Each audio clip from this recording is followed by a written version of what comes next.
to it than just than numbers and what the books say. It's a mixture of mindset and marketing together, right? Angelica, I see you too. Welcome, welcome. Okay, right. I think let me start by saying marketing changes at the speed of light. Anyone who does marketing knows there's always a new idea, a new thing that we can do. Do you do TikTok? Do you not? What can you do on LinkedIn? Do you do events? There's many. Do you do polls? Do you do reels? Do you do videos? There's so many different things. Always shiny new things in marketing, right? And for all of us, we have to try and keep up. Otherwise, we lose that sense of relevance to our audience. But I think all marketing methods come down to what we might call a fad or a fashion. A fad is a fad, or maybe even a style trend. I want to try and look at what the difference is between those two terms, because they are very different things. They're very different things for our business, in terms of our clients, and also I think for our soul. Deep down, we know which one we're doing. We know which one we want to do more of, which one we want to try and avoid, and maybe even do less of for sure. For many great reasons to convert. Hold on, someone. Space, of course, it's the easiest way to create. I've got a video playing in the background on my computer. Where's that? Okay, fine. Let me get rid of that. Sorry about that. Sometimes my tabs just literally come to life all by themselves. Yeah, a tab came to life. I don't know what happened. A tab just came to life, started playing itself. So anyway, it's gone now. I closed it down. Right. So I was saying, literally, we have a need to work out what to do, and not just maybe we need to stop following the shiny new marketing methods that come out every day. So it's a fad is a simple one. It's something that is fad. It means it's trendy. And there's many trendy things out there. So when you follow a fad, essentially you're trying to do what others are doing, for the simple reason that it will get you more engagement, more likes. It can make you go viral. That's never a good thing, but I'm sure you get the idea. Now, David was talking the other day about vanity metrics. I think a fad tends to give you vanity metrics in marketing. It's something that we're doing, even though we know it's not. It's not from our soul. It's something we're doing because others are doing it, and we've been told it will help us get more of these vanity metrics. It's popular, and people are going to engage with that. Does it really work? It never does. Let's face it. A fad comes in, and as quick as they come, they go. I can think of many fads. I'm sure someone's going to ask me today, what is a fad, and that should be avoiding, or what should I be doing instead? Yeah, and I'll happily give you some examples if you ask a question, right? I suppose. So on the other hand, the opposite of a fad is a trend. A trend is something, a marketing method, I guess, that begins slowly. It might take time to build momentum, almost before people start realizing that this thing is here to stay.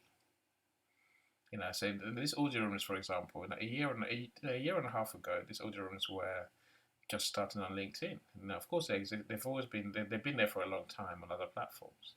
Clubhouse being one of them. Twitter has audio. There's many other audio platforms. There's many of them.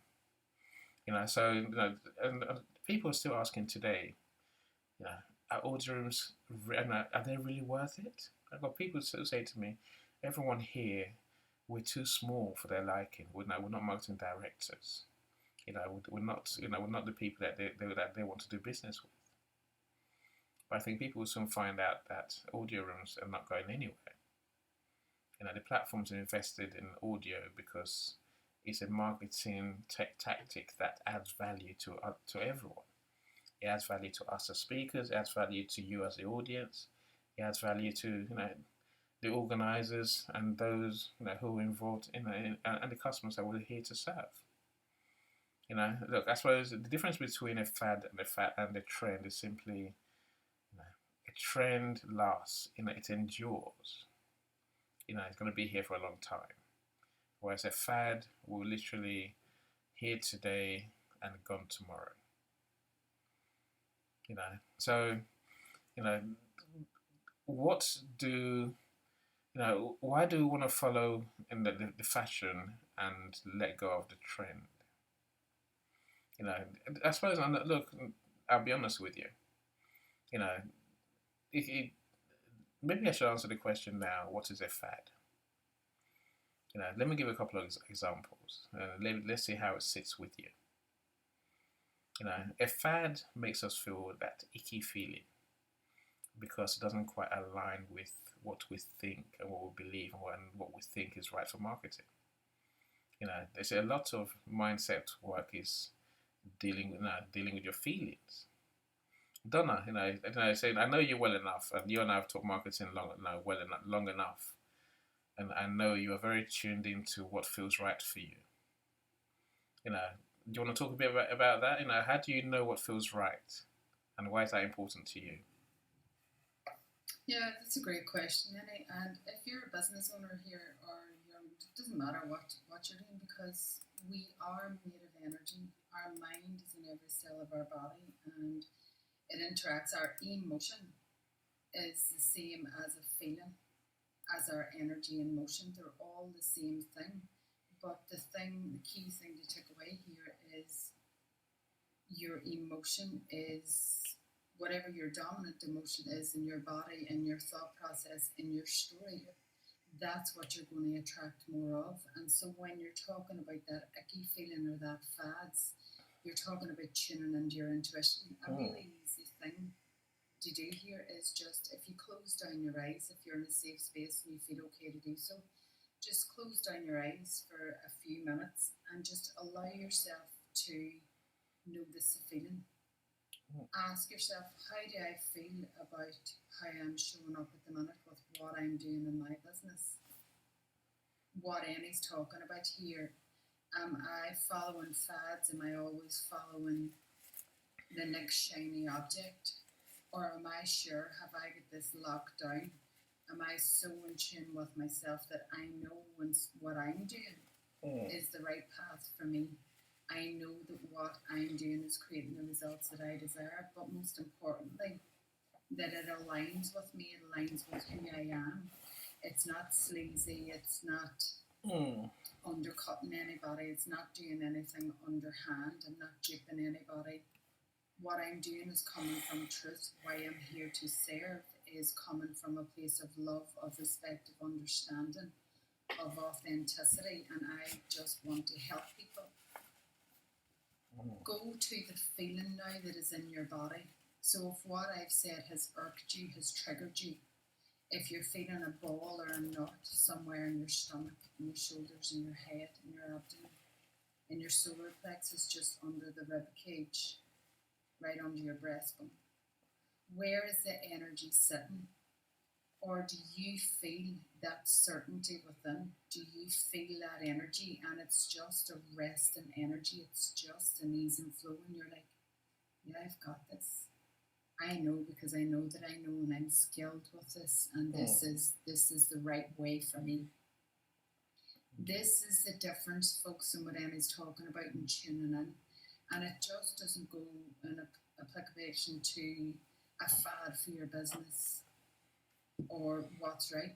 You see the clear difference here. Does that make sense? Yeah. Just a wee show of hands or love hearts or thumbs up. Did you see the difference in your feeling? For sure. When you focus and give your brain a command, when you take yourself on a journey to follow your emotion in your physical body, when you move and go in that direction and start paying attention and start trusting that inner feeling, that gut feeling, you will begin to do things that are more in alignment with you. So instead of following all these fads, you might have jumped on what you call a fad at the time, but it may not be a fad to you. If it aligns with you, if you're asking the question, does this feel right for me? And the answer is yes. If you're feeling connected with that is yes. If it feels like a truth for you, then that's your truth. So you go with it. Somebody else, you could turn around and say, what did you think about this? And they're like, yeah, no, it's a load of rubbish. Didn't work for me. That's their assumption, their perception, their energy, and it's not in alignment with them.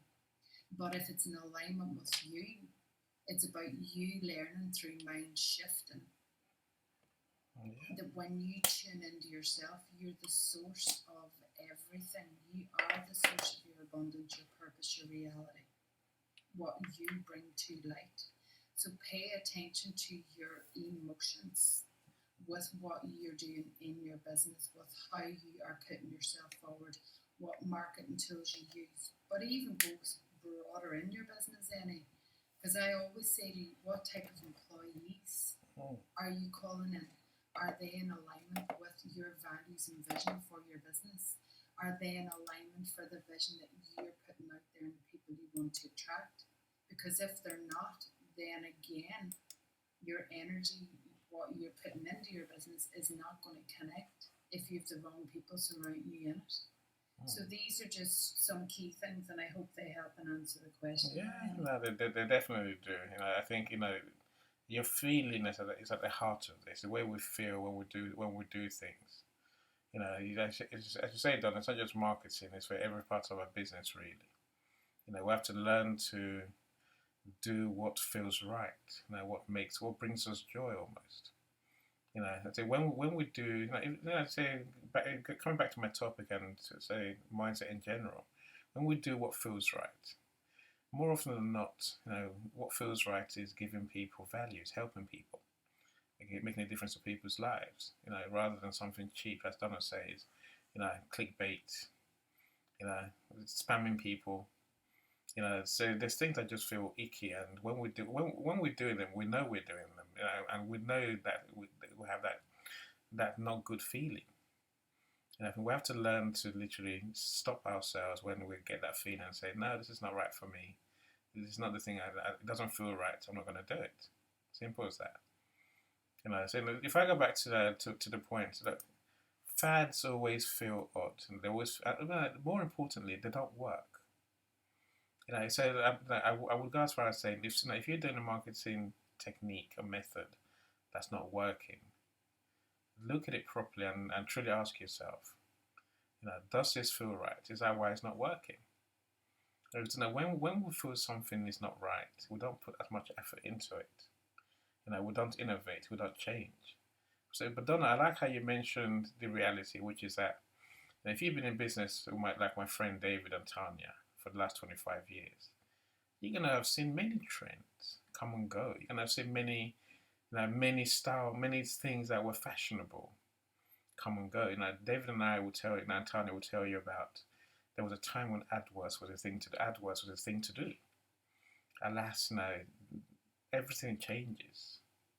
The numbers on AdWords now are much different to what they were in terms of cost per click, in terms of the number of clicks you get, in terms of conversions. So it's all right to let go of things that you were doing before that felt right, that were working, because things have changed. As Donna will tell us, you don't make changes in a vacuum. If you're going to stop something, normally you replace it with something else. So if you're going to stop what was working, what are you going to replace it with? Of course, you want to find the next real marketing method that's here to stay. Next marketing, trend, next marketing fashion that's sustainable and also helps the people that you're here to serve. So I will end by saying the simple ways to know whether something is a trend or a fad. So the first one I'll say, we have to learn to anticipate change. Literally, we have to learn to understand our market. Read the market. Understand our customers. Dare to predict what's coming. What's coming today, my friends, is relationship marketing. Building your business upon really engaging with people on a personal level, actually getting to know people. That's where everything's going. This platform is one of those things that gets us there quicker because we're here in real time, talking in real time, which we can then take offline and continue whether it's a Zoom call or or on our websites. And the second thing I was saying, literally pay attention to what's going on in the world. Pay attention to what other companies are doing. Not to copy them.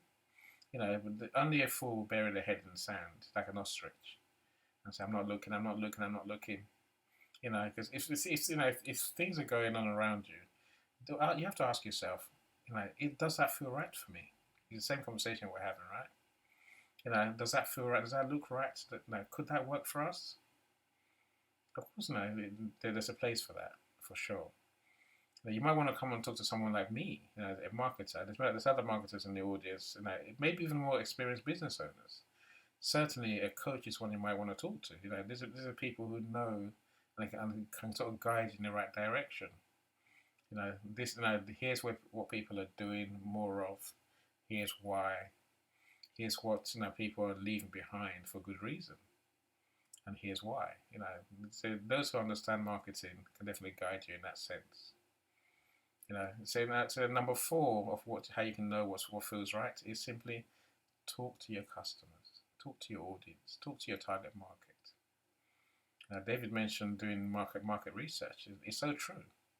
Many of us in business don't talk. We never talk to our customers. Never talk to the people that we exist to serve. We don't find out what they want and what their ideas are. What they're engaging with. Talk to people. Today is easily done on WhatsApp. It's easily done in events like this.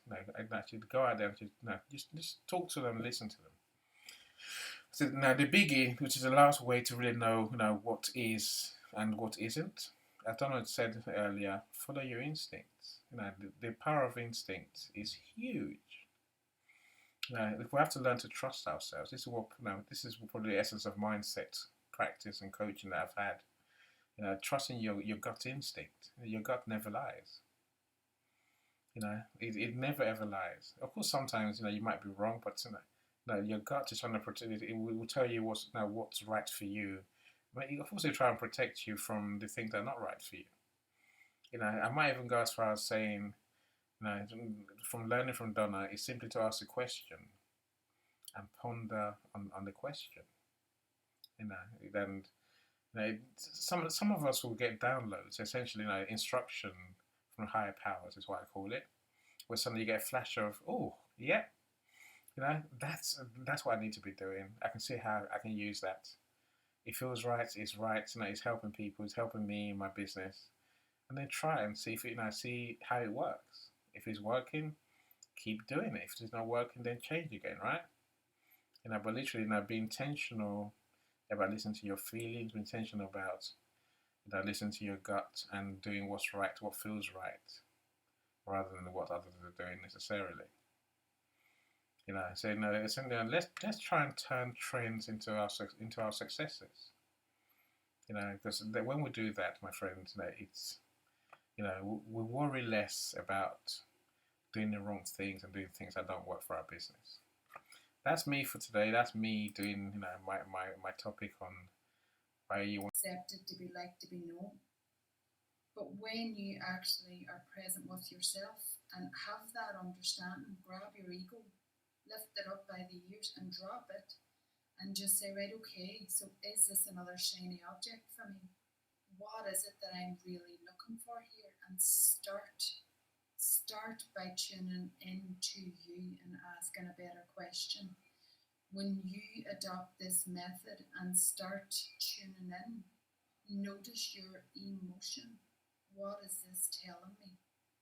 Because anything on this side that is negative, anything that's saying, nah, who do you think you are? You couldn't be doing that.